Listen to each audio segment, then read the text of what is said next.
வணக்கம் நண்பர்களே. நேற்று வந்து நம்ம தைராய்டை பற்றி பேசிகிட்டு இருந்தோம். தைராய்டு, சர்க்கரை வியாதி இதெல்லாம் பற்றி பேசிகிட்டு இருந்தோம். இதெல்லாமே வந்து ரிவர்சபிள் டிசீஸ்ன்னு சொல்லி பேசிகிட்டு இருந்தோம். ஸோ முதல்ல வந்து தைராய்டு அப்படின்னா என்னங்கிறது என்னுடைய புரிதலுக்கு உட்பட்டதாக சொல்கிறவங்க. நான் வந்து மருத்துவர் இல்லைங்கிற திருப்பி கூட சொல்லிட்டு இருக்கிறேன். நான் வந்து உணவு மட்டும்தான் உங்களுக்கு வந்து பரிந்துரை செஞ்சிட்ருக்கிறேன். அதுவும் வந்து இந்த வியாதிக்கு இந்த மாதிரி உணவு எடுத்தால் இந்த வியாதி சரியாகும் அப்படிங்கிற மாதிரிலாம் சொல்கிறதில்ல.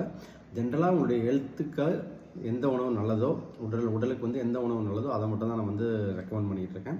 ஓகே, இப்போ தைராய்டு அப்படின்னா என்னென்னு பார்ப்போம். உங்கள் கழுத்தில் இந்த மூச்சுக்குழலுக்கு நடுவில் இருக்கிற ஒரு சின்ன ஒரு சுரப்பி தான் வந்து தைராய்டு சுரப்பிங்கிறது. இது வந்து ஒரு பட்டாம்பூச்சி வடிவத்தில் இருக்கும்.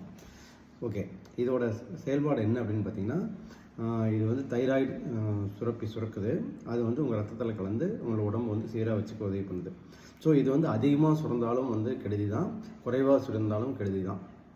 ஸோ இது எப்போ அதிகமாக சுரக்கும், எப்போ கம்மியாக சுரக்கும் அப்படிங்கிறது பார்த்திங்கன்னா நிறையா காரணிகள் இருக்குது. அதுக்கு உங்களுடைய உடம்போட செயல்பாடை பொறுத்து, வெளியில் இருக்கிற தட்பவெப்பத்தை பொறுத்து, அதே மாதிரி கர்ப்பிணி பெண்களுக்கு வந்து தைராய்டு வந்து கொஞ்சம் அதிகமாக சுரக்கும்னு சொல்கிறாங்க.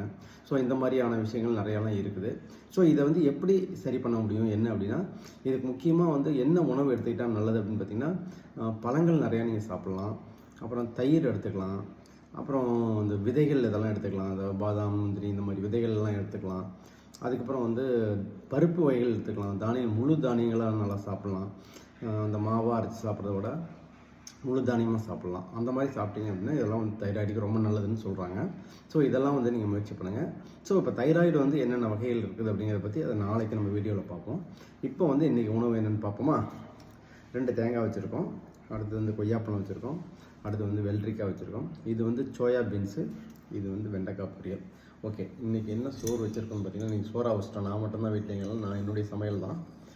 இது வந்து பார்த்திங்கன்னா அப்படின்னா காட்டு யானம் அரிசி. ஏற்கனவே நம்ம சொல்லியிருக்கோம் உங்களுக்கு, காட்டு யானம் ஒரு செஞ்சுருக்குன்ட்டு. காட்டு யானம் அரிசி காலையில் வச்சாச்சு, காலையிலேக்கு மத்தியானத்துக்கு சேர்த்து. இது வந்து பார்த்திங்கன்னா இதுக்கு வந்து போட்டு சாப்பிட்றதுக்கு வந்து குமுட்டிக்கீரை வந்து பண்ணியிருக்கோம். சட்டியில் வந்து குமுட்டிக்கீரை பண்ணியிருக்கோம். ஸோ இதுதான் வந்து இன்றைக்கி நம்மளுடைய காலை உணவு. தைராய்டை பற்றி நிறைய விஷயம் பேசியிருக்கோம். அது வந்து உங்களுக்கு பயனுள்ளதாக இருக்குன்னு நினைக்கிறேன். மீண்டும் சொல்கிறவங்களுக்கு நான் மருத்துவர் இல்லை, உணவு மட்டும்தான் ஆலோசனை சொல்கிறேன். அதுவும் உங்களுக்கு ஸ்பெசிஃபிக்காக ஏதாவது வியாதிகள் இருந்ததுன்னா உங்கள் மருத்துவரை கலந்து ஆலோசனை பண்ணிக்கங்க. இந்த தைராய்டை பற்றி நாளைக்கு வீடியோக்களையும் பார்ப்போம். ஓகே.